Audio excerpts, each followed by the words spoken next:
أعوذ بالله من الشيطان الرجيم. بسم الله الرحمن الرحيم.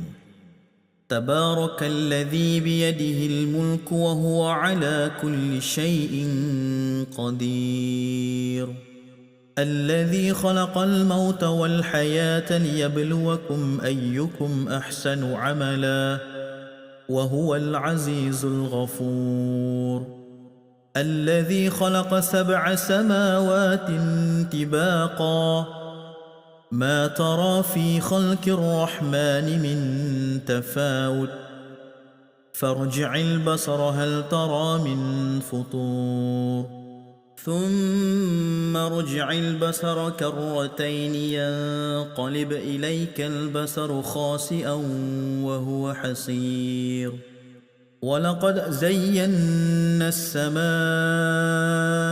الدنيا